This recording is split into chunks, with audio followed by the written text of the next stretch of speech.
வணக்கம். இன்றைய மாவட்ட செய்திகள். வரும் 16ஆம் தேதி மாட்டுப்பொங்கல் கொண்டாடப்பட உள்ள நிலையில் திருப்பூர் அமராவதி பாளையம் கால்நடை சந்தையில் விற்பனை அமோகமாக நடைபெற்றது. அதிகாலை 5 மணிக்கு சந்தை களை கட்டியது. திண்டுக்கல், ஈரோடு, கரூர் உள்ளிட்ட மாவட்டங்களில் இருந்து விவசாயிகள் கால்நடைகளை வாங்கவும் விற்கவும் வந்தனர். கேரளாவிலிருந்து 500க்கும் மேற்பட்ட வியாபாரிகள் பங்கேற்றனர். மொத்தமாக 952 கால்நடைகள் சந்தைக்கு கொண்டு வரப்பட்டன. 1.80 கோடி ரூபாய் மதிப்பில் வர்த்தகம் நடந்தது. கன்றுக்குட்டி 2500 முதல் 3500 ரூபாய், காளை 25,000 முதல் 27,000, எருமை 26,000 முதல் 28,000, பசு 29,000 முதல் 32,000 ரூபாய் வரை விற்பனையானது. மாட்டுப்பொங்கல் நாளில் மாடுகளை அலங்கரிக்கும் வழக்கத்தின் காரணமாக அலங்கார கயிறுகள் மற்றும் சலங்கை மணிகளின் விற்பனையும் அமோகமாக இருந்தது. கழுத்து கயிறு 12 முதல் 60 ரூபாய், சலங்கை மணி 25 முதல் 50 ரூபாய் வரை விற்பனையானது.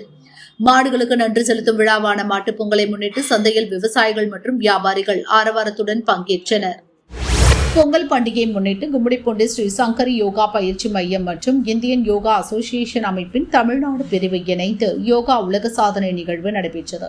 கும்மிடிப்பூண்டி முன்னாள் ஒன்றிய குழு தலைவர் சிவகுமார் தலைமை வகித்தார். இந்திய யோகாசன விளையாட்டு கூட்டமைப்பின் தேசிய செயலாளர் டாக்டர் அரவிந்த் லட்சுமி நாராயணன் சிறப்பு அழைப்பாளராக பங்கேற்றார். ஸ்ரீ சங்கரி யோகா மையத்தின் நிறுவனர் சந்தியா, நோபல் உலக சாதனை தீர்ப்பாளர் பரணிதரன் ஆகியோர் முன்னிலை வகித்தனர். யோகா மையத்தை சேர்ந்த 90 மாணவர்கள் தொடர்ந்து 10 நிமிடங்கள் பரிவர்த்தன ஜானு சிராசனம் உலக சாதனை படைத்தனர்.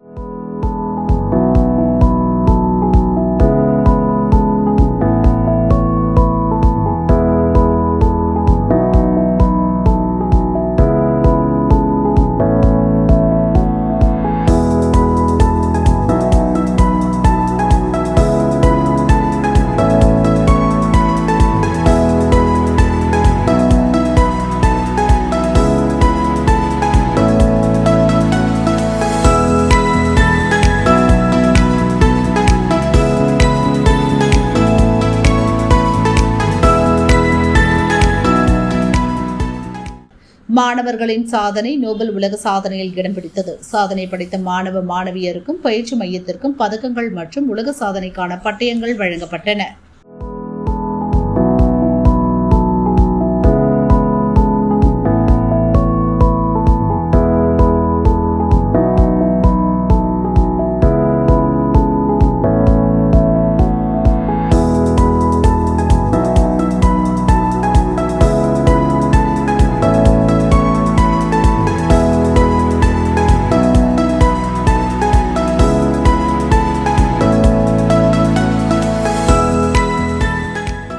கொடைக்கானலில் மன்னவனூரில் மத்திய ஆடுகள் மற்றும் ரோம ஆராய்ச்சி மையம் செயல்படுகிறது. மேல்மலை கிராமங்களை தேடி விரும்பி செல்லும் டூரிஸ்டுகள் இங்கு சென்று புல்வெளிகளில் மேய்ச்சலில் ஈடுபடும் ஆடுகளின் கூட்டங்களையும் ரோமத்திற்காக வளர்க்கப்படும் பல வகையான முயல்களை பார்வையிட்டு மகிழ்கின்றனர்.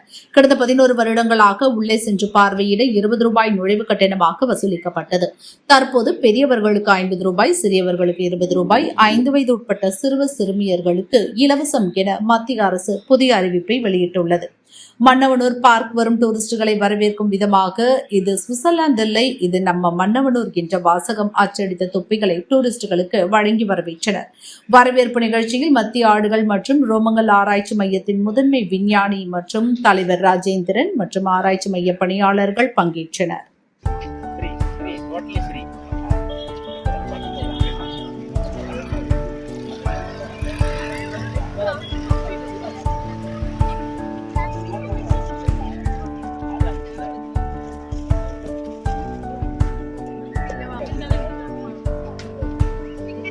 Tickets.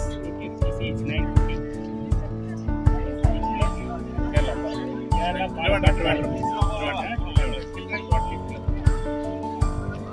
Thank you.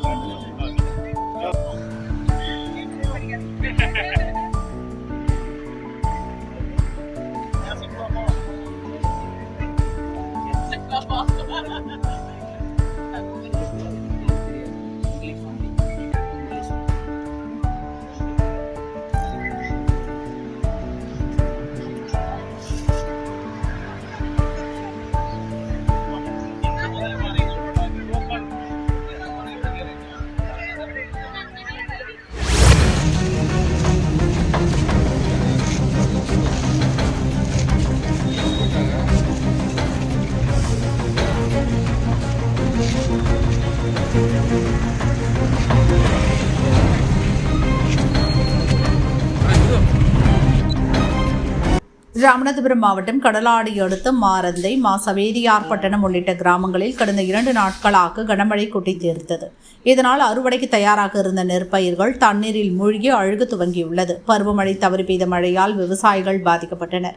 பாதிக்கப்பட்ட விவசாயிகள் கலெக்டர் ஆபீஸ் வந்தனர். பயிர்க்கடனை தள்ளுபடி செய்ய வேண்டும் என கலெக்டர் சிம்ரன்ஜித் சிங் காலூனை சந்தித்து மனு அளித்தனர். பருவமழை பொய்த்து விட்டதால் கடலாடி தாலுகா அருகே உள்ள சவேரியார்பட்டினம், சவேரியார் சமுத்திரம், மேலச்சிறுபோது, கீழச்சிறுபோது, வீரம்பல், இளஞ்சம்மூர், ஓரிவயல், மாரந்தை ஆகிய இந்த ஊர்கள் இப்பறம் கிட்டத்தட்ட 5000 ஏக்கருக்கு மேல் உள்ள புஞ்சை நிலங்கள் பாதிக்கப்பட்டு, பருவமழை இல்லாததால் புஞ்சை நிலங்கள் பாதிக்கப்பட்டு சாவியாய் போச்சு.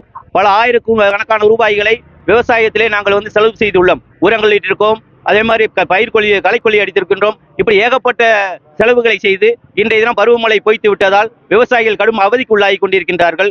இந்த விவசாயிகளுக்கு உரிய இழப்பீடு வழங்க வேண்டும். உரிய இழப்பீடு வழங்குவது மட்டும் இல்லாமல் சம்பந்தப்பட்ட துறை அலுவலர்கள் சம்பந்தப்பட்ட இடங்களை பாதிக்கப்பட்ட இடங்களை பார்த்து இந்த பாதிக்கப்பட்ட விவசாயிகளுக்கு அதாவது வறட்சி நிவாரணம் வழங்க வேண்டும். மற்றும் இன்சூரன்ஸ் பண்ணியிருக்கோம், எல்லாருமே இன்சூரன்ஸ் பண்ணியிருக்கான், இன்சூரன்ஸ் வழங்க வேண்டும் என்று கேட்டுக்கொள்கின்றோம்.